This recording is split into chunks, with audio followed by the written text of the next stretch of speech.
दोस्तों, आज बात करते हैं बीजेपी यानी भारतीय जनता पार्टी की।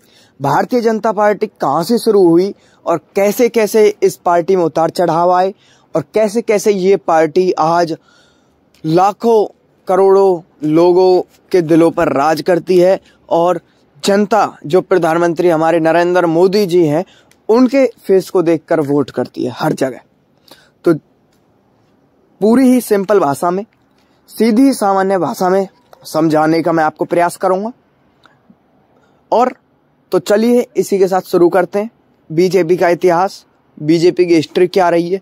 तो ये बता दें आपको कि जो बीजेपी पार्टी का गठन हुआ, जब बीजेपी पार्टी बनी तो ये बनाई समा प्रसाद ने। समा प्रसाद जो कि पहले कांग्रेस से संबंध रखते थे, कांग्रेस के लीडर थे। और जब जवाहरलाल नेहरू जो चला एक्ट, उसको लेकर इन्होंने विरोध किया। इसके संदर्भ में इन्होंने अपनी पार्टी बनाई 21 अक्टूबर 1951 यानी कि 21 अक्टूबर 1951 में इस पार्टी का जो है इन्होंने गठन किया, पार्टी बनाई। नई पार्टी थी जो कि 1951 में जिसकी शुरुआत हुई। अब इसकी शुरुआत हो गई 1951 में। अब जब 1951 में जो चुनाव हुए, 1951 में इलेक्शंस हुए, उसमें भारतीय जनता पार्टी ने 2 सीटें हासिल की। सीट सिर्फ 2 थी पूरे देश के अंदर, मगर जज्बा जो था समा प्रसाद को बहुत बड़ा था। अपने अंदर एक ऐसी आग लिए बैठे थे समा प्रसाद, जो कि उन्होंने कांग्रेस छोड़ने के बाद उनके अंदर भड़की थी। सबसे बड़ी पार्टी बनाना चाहते थे भारतीय जनता पार्टी को। लगातार प्रयास करते रहे भारतीय जनता पार्टी को आगे बढ़ाने के लिए। सोचते रहे भारतीय जनता पार्टी का जो इतिहास है, जो आज रच दिया गया है। तकरीबन 1951 में जो पार्टी गठित हुई, उसे अभी तक 2025 तक 74 यानी 74 ईयर्स हो चुके हैं। इस पार्टी के गठन हुए ज़्यादा समय नहीं हुआ, मगर हुआ कुछ ऐसा कि जब 2 सीटें 1951 के इलेक्शन 1951 के चुनावों में भारतीय जनता पार्टी ने ली, तो 1953 में ही समा प्रसाद का निधन हो गया, जिसके कारण इस भारतीय जनता पार्टी को बहुत बड़ा झटका लगा। ऐसा लगा कि भारतीय जनता पार्टी जो है अब खत्म हो गई है 3 साल के अंदर अंदर ही। मगर होना कुछ और था। इसके बाद इसकी कमान संभाली पंडित दीनदयाल उपाध्याय ने। पंडित दीनदयाल उपाध्याय इस पार्टी के अध्यक्ष बने और इस पार्टी को आगे बढ़ाए। लगातार वो भी संघर्ष करते रहे समा प्रसाद के बाद। और जो फिर 1954 में जो इलेक्शंस हुए, चुनाव हुए, उसमें इस पार्टी ने 31 सीटें हासिल की, जो कि इसके लिए एक बहुत बड़ी बात थी। 2 सीटों से 31 सीटों पर आई भारतीय जनता पार्टी। धीरे धीरे आगे बढ़ रही थी, अपना साम्राज्य स्थापित कर रही थी भारतीय जनता पार्टी। अब फिर होते हैं 1959 में इलेक्शन, 1959 में, सॉरी, इलेक्शंस चुनाव जो होते हैं वो 1958 में होते हैं, 1958 में। उसमें ये पार्टी जो सीट हासिल करती है पूरे देश के अंदर, सरकार तो नहीं बना पाती, मगर पूरे देश के अंदर 67 सीटें जो है ये जीत हासिल करती है। 67 सीटों पर यानी कि 67 सीट्स जो है वो जीतती है भारतीय जनता पार्टी। धीरे धीरे पार्टी आगे बढ़ रही थी। पंडित दीनदयाल उपाध्याय इस समय इसकी अध्यक्षता कर रहे थे। अब आगे की तरफ पार्टी बढ़ रही थी। लगातार जो ये पार्टी थी, जो ये पार्टी बनाई गई थी, भारतीय जनता पार्टी इसलिए बनाई गई थी, समा प्रसाद ने इसलिए बनाई थी कि वो हिंदुत्व को बचाने की बात करे। और एक और जो राम मंदिर है उसको लेकर, राम जन्मभूमि अयोध्या, उसको लेकर, राम मंदिर बनवाने को लेकर लगातार संघर्ष करती रही। और बाबरी मस्जिद को लेकर जो है लगातार, जो बाबरी मस्जिद और राम मंदिर के बीच जो चलता रहता था, उसको लेकर लगातार संघर्ष करती रही। बाबरी मस्जिद के जो विरोध में खड़ी रहती थी भारतीय जनता पार्टी। धीरे धीरे चल रहा था आगे। अब आगे जो चुनाव हुए वो हुए 1962 में। 1962 में चुनाव हुए तो पार्टी गिरने लगी, भारतीय जनता पार्टी। भारतीय जनता पार्टी ने फिर से जो सीटें हासिल की वो की 18 सीट, 18 सीटों पर जीत हासिल की। पार्टी में गिरावट थी। अब जब इस गिरावट को देखकर जब लोगों के दिलों से पार्टी निकलने लगी तो आरएसएस के साथ मिली, जनसंघ के साथ मिली, भारतीय जनता पार्टी ने गठबंधन किया। और जनसंघ से जब मिली, ये इसके लिए एक बहुत बड़ी बात थी, क्योंकि जनसंघ भी हिंदुत्व के लिए संघर्ष कर रही थी और एक अच्छी खासी पहचान बना चुकी थी जनसंघ। आगे आगे मिली तो जो चुनाव हुए 1956 में जब चुनाव हुए तो पार्टी ने सीटें हासिल की 86, यानी 86 सीटें। 86 सीटें इससे ही हासिल कर पाई भारतीय जनता पार्टी, क्योंकि उन्हें साथ मिला जनसंघ पार्टी का, जो कि हिंदुत्व के लिए संघर्ष कर रही थी। मगर भारतीय जनता पार्टी इससे खुश नहीं थी। भारतीय जनता पार्टी चाहती थी कि वो हिंदुत्व के लिए ऐसी लड़ाई लड़े कि भारतीय जनता पार्टी को लोग जाने। धीरे धीरे भारतीय जनता पार्टी बीजेपी अपना साम्राज्य स्थापित कर रही थी, लोगों के दिलों में जगह बना रही थी। वहीं इस चुनाव को जीतने के बाद होता कुछ ऐसा है कि जो चुनाव हुए 1966 के, सॉरी मैंने 1956 बोल दिया, मगर 1966 के चुनाव हुए, उनमें चुनावों के बाद फिर से चुनाव हुए नहीं। 1971 में लगा दिया इंदिरा गांधी ने इमरजेंसी, क्योंकि कांग्रेस की सरकार थी तब से, क्योंकि भारतीय जनता पार्टी अपना साम्राज्य स्थापित कर रही थी। एक तरीके से ये मान लो कि कांग्रेस की तानाशाही चल रही थी, लगातार कांग्रेस की ही सरकार बनती आ रही थी, दूसरी और कोई पार्टी थी नहीं भारत के अंदर मजबूत पार्टी। और 1971 में इमरजेंसी लगा दी तो 1977 में इमरजेंसी खोली इंदिरा गांधी ने। उसके बाद चुनाव हुए, और हाँ, इनके बीच हुआ कुछ ऐसा, भारतीय जनता पार्टी ने आंदोलन किए 1971 से 1977 के बीच। जब ये 1977 से इमरजेंसी हटाई तो 1977 में हुआ कुछ ऐसा 1977 में कि चुनाव हुए तो भारतीय जनता पार्टी ने 120 सीटों पर जीत हासिल की। लोकसभा में अपनी 120 सीटें बनाई। 120 सीटों पर जीत हासिल करने के बाद भारतीय जनता पार्टी का साम्राज्य जो है और भी बड़ा हो चुका था। भारतीय जनता पार्टी फैल रही थी पूरे देश के अंदर, और अब समय आगे की तरफ बढ़ रहा था। 1977 में इन सीटों पर जीत हासिल करने के बाद मगर फिर भी सरकार बनती थी तो कांग्रेस की, क्योंकि कांग्रेस सरकार बहुत मजबूत थी, और जो भारतीय जनता पार्टी थी वो अभी इतनी मजबूत थी नहीं कि वो कांग्रेस का डटकर मुकाबला कर पाए। मगर इतना काबिल जो है भारतीय जनता पार्टी हो चुकी थी कि वो कांग्रेस के खिलाफ जो है विरोध कर सके, विरोध प्रदर्शन कर सके, रैलियां कर सके। इतनी जो है स्थापित हो चुकी थी भारतीय जनता पार्टी का साम्राज्य, इतना स्थापित हो चुका था। भारतीय जनता पार्टी के लोग कांग्रेस की निंदा करते थे, विरोध करते थे। अब उसके बाद होता कुछ ऐसा है, 1982 में चुनाव होते हैं। 1982 में चुनाव होने के बाद जो भारतीय जनता पार्टी में फिर से जो है एक जो सीट्स की गिरावट है वो देखने को मिलती है। फिर से 52 सीटों पर जीत हासिल करती है 1982 में। 1982 में भारतीय जनता पार्टी 52 सीट जो कि है। अब इसमें बड़े बड़े दिग्गज नेता भारतीय जनता पार्टी में आ चुके थे। अटल बिहारी वाजपेयी, मोरारजी देसाई, ऐसे कुछ दिग्गज नेता जिनके के नाम से इस पार्टी को जानने लगे। अब 1982 में इन चुनाव के बाद 58 सीटों पर जीतने के बाद पार्टी ने आंदोलन किए राम मंदिर को लेकर, राम जन्मभूमि को लेकर, बाबरी मस्जिद के विरोध को लेकर। अब इसमें आंदोलन लगातार चलते रहे। अब बात आती है जब 1982 में सरकार बन चुकी थी कांग्रेस की दोबारा से, तो फिर से चुनाव होते हैं अगले दशक में। वो होते हैं 1987 में, 1988 में अगली बार चुनाव होते हैं। 1988 में यानी कि चुनाव होते हैं। तो चुनाव में जो अब की बार सीट हासिल फिर से गिरावट आई, 31 सीटों पर फिर से आ गई जो है भारतीय जनता पार्टी 1988 में 1988 में 31 सीट जो है हासिल कर पाई पूरे देश के अंदर भारतीय जनता पार्टी।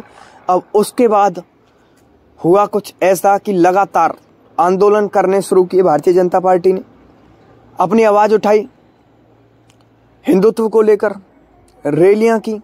और सबसे बड़ी बात आती है जब 90 का दशक शुरू हो जाता है 1991 में 1991 में एक जो है सोमनाथ से लेकर जो है एक यात्रा जो रथ यात्रा निकाली 1991 में राम जन्मभूमि तक अयोध्या तक। और इसमें जो है ये साबित लोगों को एकत्र करना चाहते थे भारतीय जनता पार्टी के लोग, ये देखना चाहते थे कि जो भारतीय जनता पार्टी है उसके साथ इतने लोग हैं और एक लोगों को एकजुट इसलिए करना चाहते थे हिंदुत्व को, ताकि एक साथ मिलकर लड़ाई लड़ सकें हिंदुत्व के लिए। और जो कि एक और इनका एजेंडा था कि जो जम्मू कश्मीर है कांग्रेस से मांग करते थे कि वो इसको भारत में शामिल कर ले, मगर कांग्रेस की तानाशाही चलती थी, वो एक बात नहीं मानती थी, विपक्ष में थी भारतीय जनता पार्टी, इतनी मजबूत पार्टी तब तक थी नहीं।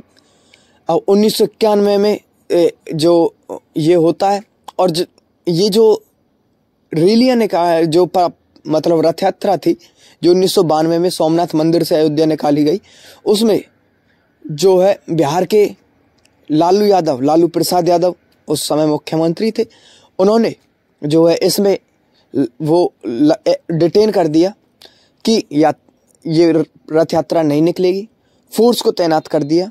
मगर फिर भी जो कार सेवक हैं वो गए, लोग पहुँचे, निकलने लगे सोमनाथ मंदिर से रथ यात्रा में। और फिर उत्तर प्रदेश में भी यही किया, उत्तर प्रदेश सरकार ने भी डिटेन किया, फोर्स तैनात कर दिया अयोध्या में, जिसके कारण जो मिलिट्री यानी फोर्स थी उससे झड़प हो गई लोगों की, जो कार सेवक थे उनसे, इसमें बहुत लोगों की मौत भी हो गई। अब इसके कारण जो है जब चुनाव होता है 1992 के एंड में, तब फिर से भारतीय जनता पार्टी 126 सीटें हासिल करती है, 126 सीटों पर जीतती है और उत्तर प्रदेश में भी अपनी ही सरकार बनाती है। इसका साम्राज्य बहुत बड़ा हो चुका था, लोगों के दिलों में एक भारतीय जनता पार्टी ने एक जगह बना ली थी। 126 सीटें हासिल करने के बाद फिर से एक ऐसा कमबैक किया और जिससे कि कांग्रेस जो है हिल गई।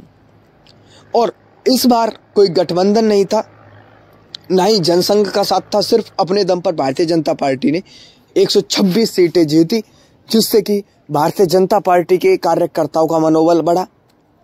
अब जो 1991 और 1992 में जो ये संघर्ष किया भारतीय जनता पार्टी का सबसे बड़ा संघर्ष था, क्योंकि कुछ नेताओं को जेल में भी डाल दिया था इसके कारण। मगर फिर जो सुप्रीम कोर्ट है उन्होंने उसे दोषी मतलब निर्दोष करार देकर उन्हें वहां से जो है रिहा किया था। फिर उसके बाद होता है प्रधानमंत्री नरेंद्र मोदी। जो प्रधानमंत्री नरेंद्र मोदी हैं आज पूरे देश के जो प्रधानमंत्री हैं, 1992 में इन्होंने भी अपनी भूमिका निभाई। अपनी भूमिका निभाने के बाद अब जो है दौर शुरू होता आगे का।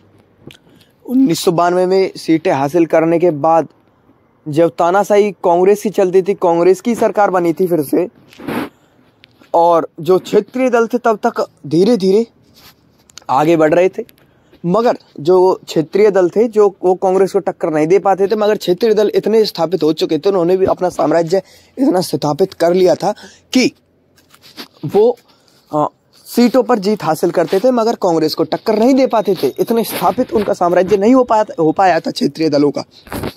तो भारतीय जनता पार्टी ने एनडीए के साथ गठबंधन किया।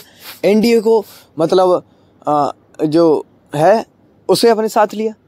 उसके बाद अब चुनाव नजदीक आने लगते हैं। 1997 में चुनाव होते हैं, तो उसके बाद मतलब 1998 में चुनाव होते हैं, फिर से कांग्रेस की सरकार बन जाती है और जो सीटें हैं उनमें जो भारतीय जनता पार्टी है फिर से गिरावट आती है, फिर से गिर जाती है भारतीय जनता पार्टी। मगर अब भारतीय जनता पार्टी जो है वो एक ऊंचे लेवल स्तर की जो तैयारी करने लगती है। फिर से कांग्रेस सरकार बनती है, मगर जब साल आता है 2004 बनती है बीजेपी की सरकार। बीजेपी की सरकार नहीं बनती, 2004 में बनती है कांग्रेस की सरकार। मगर जो 1998 में सरकार बनती है वो बनती है बीजेपी की। बीजेपी ने अच्छा अपना जो कार्य करती है। इसी के साथ जो पाकिस्तान के साथ संबंध सुधारने का भी काम करती है, जो कि 1998 बीजेपी की सरकार बनती है, पाकिस्तान के साथ संबंध सुधारने का काम करती है, क्योंकि बस या जो है चलवाती है पाकिस्तान और भारत के बीच। मगर पाकिस्तान जो है धोखा दे देता है भारत को। कारगिल युद्ध की जो है शुरू हो जाता। कारगिल युद्ध में भारतीय जनता पार्टी ने जो है भारतीय जनता पार्टी की जब सरकार थी बीजेपी की, तो कारगिल युद्ध को अच्छे तरीके से सैनिकों ने लड़ा और उसमें भी जो है कारगिल की लड़ाई में भी जो है जीत हासिल की वो भारत ने की।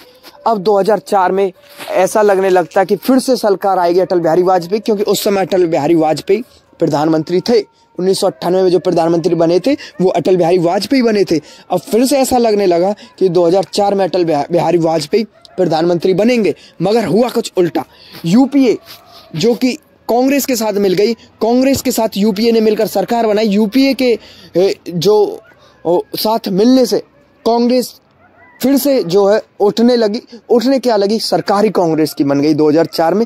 2004 में सरकार बनने के बाद अब होता कुछ ऐसा है कि जो महंगाई है वो एक ऊंचे स्तर पर बढ़ जाती है।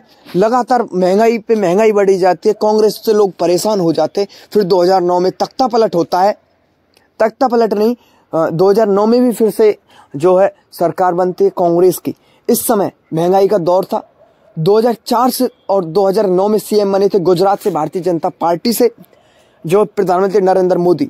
वहाँ अपनी अच्छी तरीके से सरकार चला रहे थे। जो फिलहाल आज प्रधानमंत्री नरेंद्र मोदी उस समय सीएम हुआ करते थे 2004 और 2009 में, और गुजरात के सीएम थे। वहाँ पे महंगाई पे जो काबू कर रखा था सीएम थे उस समय जो नरेंद्र मोदी हैं वो। तो उन पर लोगों की नजर गई। उस समय भारतीय जनता पार्टी की अध्यक्षता भी सीएम नरेंद्र मोदी कर रहे थे। पीएम के कैंडिडेट भी थे भारतीय जनता पार्टी से पीएम मोदी जो आज है। उसके बाद 2014 का चुनाव आता है। 2014 में जो चुनाव होता है उसमें भारतीय जनता पार्टी 303 जो लोकसभा सीटों से जीतती है और अपनी सरकार बनाती है। एक तरफा सरकार बनती है भारतीय जनता पार्टी की। प्रधानमंत्री नरेंद्र मोदी जो है पीएम के लिए चुने जाते हैं और सरकार अच्छे तरीके से चलने लगती है। 2015 में जब जो है देखा जाता है, जो कि सबसे बड़ी पार्टी होती है पूरे विश्व की। अब भारतीय जनता पार्टी पूरे देश की तो सबसे बड़ी पार्टी बन चुकी थी 2014 तक, मगर जो कम्युनिस्ट पार्टी ऑफ चाइना थी वो विश्व की सबसे बड़ी पार्टी मानी जाती थी 2015 तक। मगर 2015 में जब इसकी जो पार्टी के जो मेंबर्स हैं उनकी जनगणना हुई तो पाए गए 18 करोड़ मेंबर्स जो हैं भारतीय जनता पार्टी से जुड़े पाए गए। तो पूरे विश्व की 2015 में सबसे बड़ी पार्टी बन चुकी थी भारतीय जनता पार्टी बीजेपी, जिसका गठन श्यामा प्रसाद ने किया था 1951 में। ज्यादा साल इसको हुए नहीं थे, तब तक 64 साल हुए थे, 64 ईयर्स हुए थे 2014 तक।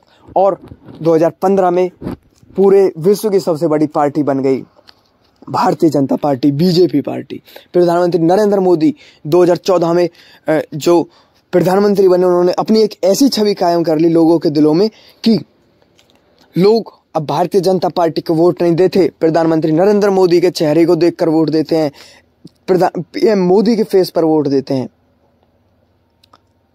लोग ऐसी एक छवि बना ली। उसके बाद जब चुनाव हुआ 2019 में फिर से भारी वोटों से विजयी बने प्रधानमंत्री नरेंद्र मोदी। 2019 में भी प्रधानमंत्री नरेंद्र मोदी ने सरकार बनाई, पीएम भी चुने गए प्रधानमंत्री नरेंद्र मोदी। अब इनके साथ साथ एक जो है खास चेहरा अमित शाह का भी है। अमित शाह जो कि इस समय पार्टी की अध्यक्षता भी कर रहे हैं और देश के गृह मंत्री भी हैं। उन्होंने जो है पार्टी के लिए काफ़ी ज़्यादा जो उन्होंने भी बलिदान दिए हैं। उनकी वजह से प्रधानमंत्री नरेंद्र मोदी का जितना नाम है ऐसा बताया जाता है। और भारतीय जनता पार्टी के दूसरे जो चाणक्य भी उन्हें कहा गया है, अमित शाह को। अमित शाह का ही फैले हुए नेटवर्क की वजह से पीएम मोदी आज प्रधानमंत्री मोदी हैं। और उसके बाद चुनाव होते हैं 2024 के और फिर से सरकार बनती है प्रधानमंत्री नरेंद्र मोदी की। प्रधानमंत्री नरेंद्र मोदी जो आज फिर से सत्ता में है। आज 2025 शुरू हो चुका है, शुरू नहीं खत्म हो चुका है, 2026 की शुरुआत होने वाली है। और अभी अभी हाल ही में चुनाव हुए हैं बिहार में। बिहार के अंदर भी 202 सीट से लेकर बीजेपी ने जो है जीत हासिल की है। लगातार पूरे देश में जीत हासिल कर रही है भारतीय जनता पार्टी। भारतीय जनता पार्टी का देखा जाए तो बहुमत से सरकार में है और भारतीय जनता पार्टी का ये इतिहास है। और जो नरेंद्र मोदी हैं उनका इतिहास, अब चलो नरेंद्र मोदी की बात करते हैं। शुरू से नरेंद्र मोदी कैसे बने, भारतीय जनता पार्टी का एक ऐसा खास चेहरा जो कि शायद कभी कोई बन पाएगा। भले ही इस पार्टी को जो है बनाया वो श्यामा प्रसाद ने, मगर इस पार्टी को जो चमकाया वो प्रधानमंत्री नरेंद्र मोदी ने। अब बात करते हैं प्रधानमंत्री नरेंद्र मोदी की। प्रधानमंत्री नरेंद्र मोदी कैसे बना, आज तीसरी बार देश का प्रधानमंत्री नरेंद्र मोदी। प्रधानमंत्री नरेंद्र मोदी जिनका जन्म गुजरात के एक गांव में हुआ, जन्म हुआ 27 सितंबर 1950 को। अब जो जन्म हुआ वो बहुत गरीब परिवार में हुआ। इनके पिता का नाम मूलचंद था, जो मूलचंद मोदी था।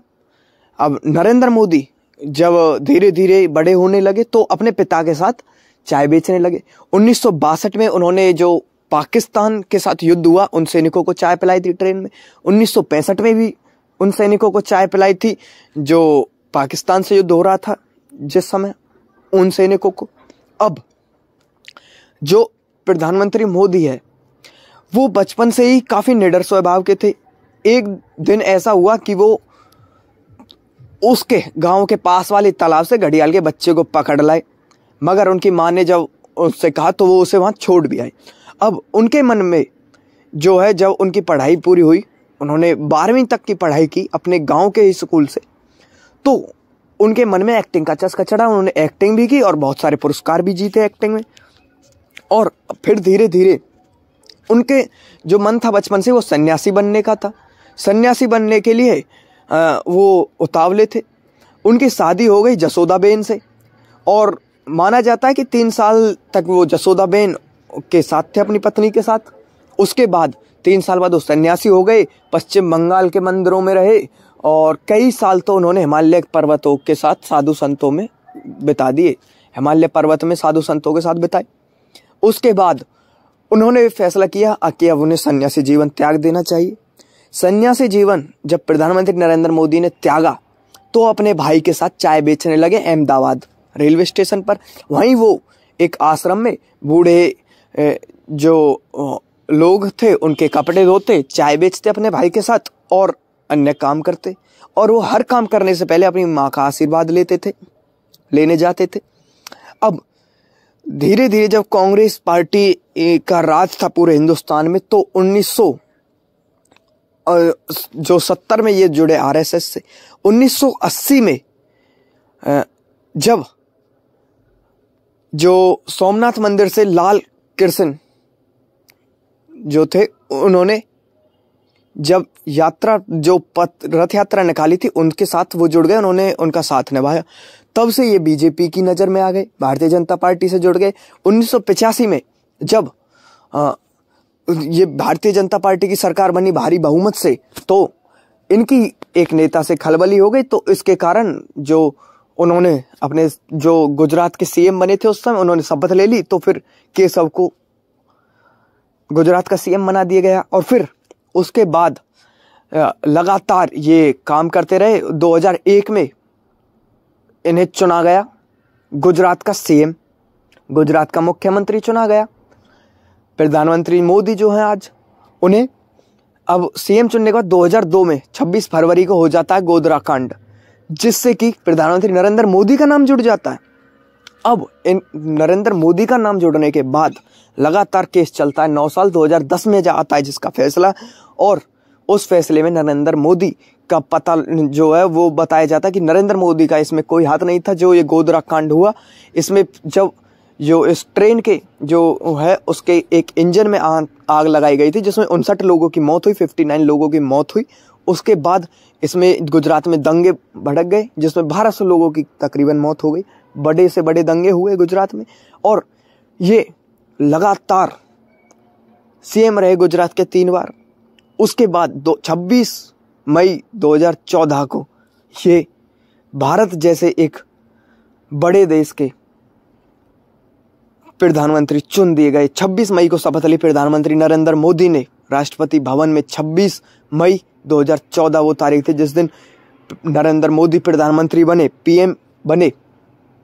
उसके बाद 2019 में भी बने, 2014 में 336 सीट लेकर बने, 2019 में बने, और फिर 2024 में फिर से तीसरी बार प्रधानमंत्री बने नरेंद्र मोदी।